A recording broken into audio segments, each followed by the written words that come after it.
പ്രിയപ്പെട്ട ബിസിനസ് സുഹൃത്തുക്കളെ, നമ്മൾ ഒരിക്കലും നമ്മളുടെ സെയിൽസ് ടീമിനെ ഇൻസെന്റീവ് സ്കീം അനൗൺസ് ചെയ്യാൻ പാടില്ല. ഏതുവരെ?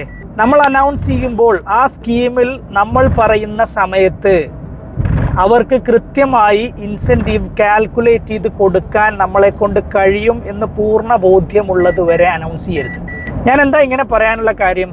എന്തിനാ നമ്മൾ നമ്മുടെ ടീമിനെ ഇൻസെന്റീവ് അനൗൺസ് ചെയ്യുന്നത്?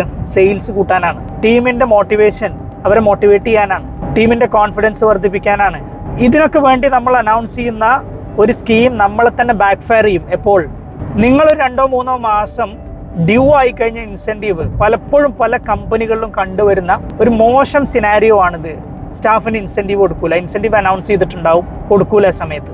അത് ബാക്ക് ഫയർ ചെയ്ത് കമ്പനിയുടെ എക്സ്പെൻസസിലോ താഴോട്ട് വരുന്ന സെയിൽസിലോ ഒരു സെയിൽസ് സ്റ്റാഫിനും ഒരു ടീം മെമ്പർക്കും ഒരു കൺസേണും ഇല്ലാത്ത സാഹചര്യം. കാരണം അപ്പോഴേക്കിന് ടീമും കമ്പനിയും തമ്മിലുള്ള ട്രസ്റ്റ് നഷ്ടപ്പെട്ടിട്ടുണ്ടാവും. സോ ഞാൻ വീണ്ടും പറയുന്നു, ഒരിക്കലും നമുക്ക് കൃത്യസമയത്ത് കൊടുക്കാൻ കഴിയില്ല എന്ന് ബോധ്യമുള്ളിടത്തോളം കാലം ഒരു സെയിൽസ് സ്റ്റാഫിനും നിങ്ങൾ ഇൻസെന്റീവ് അനൗൺസ് ചെയ്യരുത്. എന്നാൽ അതിൻ്റെ കൂടെ തന്നെ പറയേണ്ടതാണ്, നമ്മളുടെ ടീം നമുക്ക് വേണ്ടി നല്ല ആത്മാർത്ഥതയോടെ പണിയെടുക്കുന്നുണ്ടെങ്കിൽ തീർച്ചയായിട്ടും അവരുടെ ബേസിക് സാലറിയോടൊപ്പം നിങ്ങൾക്ക് ഇൻസെന്റീവ് സ്കീം, നിങ്ങൾക്ക് പ്രോഫിറ്റ് ഉണ്ടെങ്കിൽ നിങ്ങൾ നിങ്ങളുടെ ടീമിനും അത് ഷെയർ ചെയ്യാൻ തയ്യാറാവണം, ഇൻസെന്റീവ് കൊടുക്കണം.